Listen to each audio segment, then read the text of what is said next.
Hello everybody, welcome to another daily dose of gaming news and all that good stuff.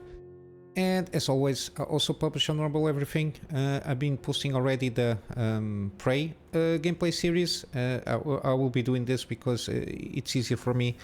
It will be the same day. I just need to upload to YouTube, then I have to download the 4K video and then upload to a Rumble, mainly because of the file size issue there. And also from YouTube, I also publish everything on the Blogger site there as a post archive kind of a thing there, and also on Patreon for extra support. As you can see, also I already have my active gameplay series here, playlist thing here. I think today I can manage to do XCOM 2. Then tomorrow it's a day off, so I will try meanwhile to record more episodes.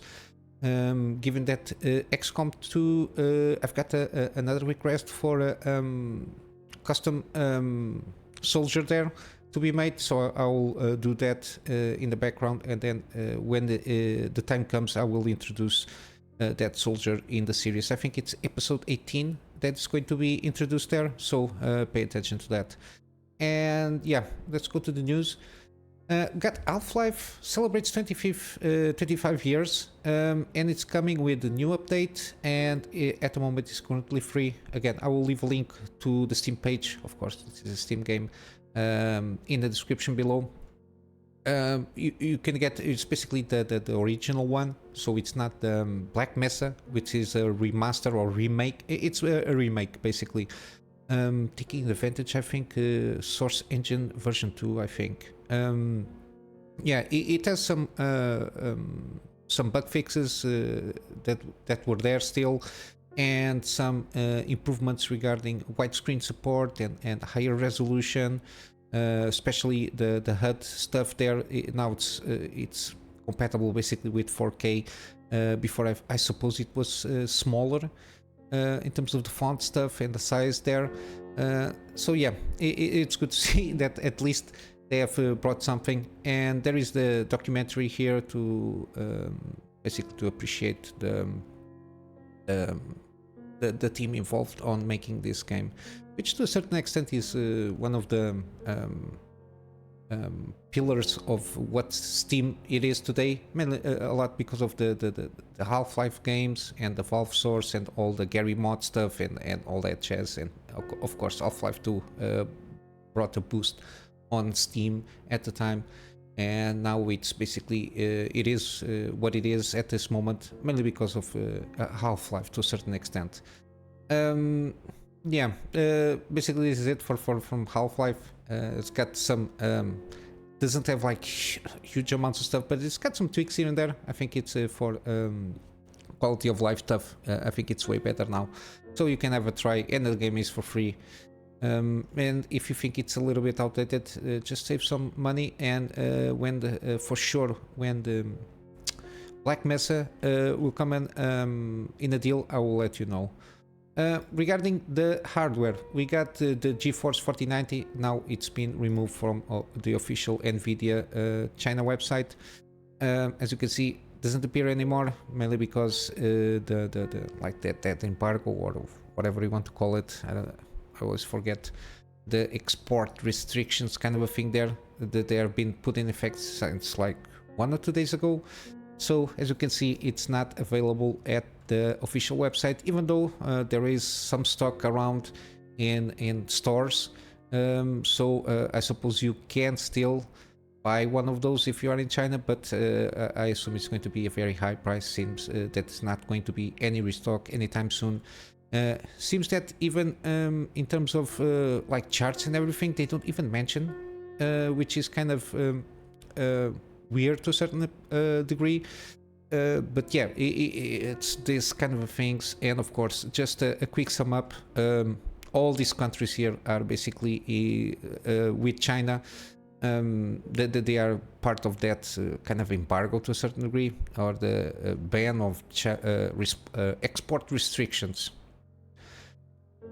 What can I tell you? From Afghanistan, Armenia, Azerbaijan, Burma, Cambodia, a lot of South Asian countries, also a lot of African countries, some here like Kazakhstan, like previous Soviet Union countries or republics.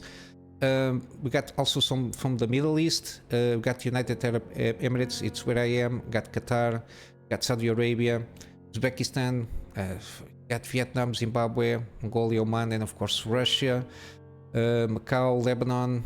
Yeah, as you can see, a lot of them are basically part of these export restrictions. It's not going to bode well in the long term, but yeah, it's another conversation for another time, going about foreign policy of certain countries regarding how they restrict certain things from companies that are based on the United States, and how they're going about doing, trying to mandate doing business with them. It usually, at least my take, it usually doesn't bode well very much in terms of how you want to negotiate with countries regarding business and exports, imports, kind of a thing. Usually it doesn't bode well. You don't have an extra lever to if you're basically banning or restricting exports of certain products. You might get the same treatment from the other side, from all of these countries, which are not a few ones. It's still like at least 30 countries at least. But yeah, it is what it is. Hopefully this gets resolved soon enough and everybody can do business as usual, or at least in a better way. Continue with gaming updates here. We got Alan Wake launch another update. This time it's the 12th update. Improves a little bit on console specific stuff like PS5 performance mode, I think, DLSS performance. This I suppose it's for PC, because consoles only it's AMD hardware, so it doesn't support DLSS. Improve some visuals, optimize memory usage, which is good. It's way better because it can I think it's one of the main issues that some people had, having low memory. I think I don't know if he had some issues of memory leaking, which is basically then gets on the stuttering business there. But yeah, they've been quite on the patch front since, at least since launch. A lot of like hundreds of fixes every time they launch a patch here, which is good, at least, even though again the game should come out as best as they can. But there was not a lot of complaints in terms of performance issues. Of course, the hardware, the game itself demands a lot of the hardware that you have for sure. But yeah, the fact that they continue to try to improve in terms of performance optimization, it's pretty good. Also in terms of lighting and other visual fixes and improvements. I'm not sure if this is because it's like the new version of the I think it's Northlight engine that it's called. I think it's Northlight. I don't know if it is one of those things that because it's the first game, if not mistaken, that this engine comes across. Again, ironing out some of those issues, and of course some quest specific stuff here. Again, I didn't play the game, I didn't see any videos, so I know the invitation and Old Gods mission. So if you're playing, for sure you will know what these fixes address with. But yeah, seems to be in a good position. Alan Wake, yeah, got 8 nominations from the Game Awards, if not mistaken. Same as which game? It was the other one, Alan Wake 2, and oh my god, I probably, and Baldur's Gate 3. Yeah, that's the game that I was looking for. Yeah, seems that they are on a good path, for at least to continue to optimize the game and fixing some bugs here and there regarding quest related stuff there. And lastly, we got supposedly a leak of the Dragon Dogma 2 launch date here. Supposedly it's March 22, 2024. This is basically a leak from PEGI consortium, which rates the games there for Europe. Yeah, I don't know if it is a placeholder. Probably it's not, mainly because it's not usually, when it's a placeholder they put at the last day of a month or the first day of the month, so makes people more doubtful on the launch date. but 22, it's a Friday. Kind of matches on launch dates in terms of gaming. So yeah, probably it's confirmed in March. Even though we will going to have 28th of this month, the live stream. Yeah, November 28th. There it is. Supposedly it's going to, the game director and producer, they were going to host a 50-minute live stream regarding this game. The only concern that I have here is regarding the rating. Supposedly there might be some microtransactions. The rating is same 18. It comes with warnings of violence and in-game purchases, with the letter suggesting there will be some form of microtransaction. I don't know if there is because of planned DLC or something like that, or if there is going to be like microtransactions on like packs, or I don't know, because I don't know what kind of microtransaction can be put on besides DLC for this kind of game.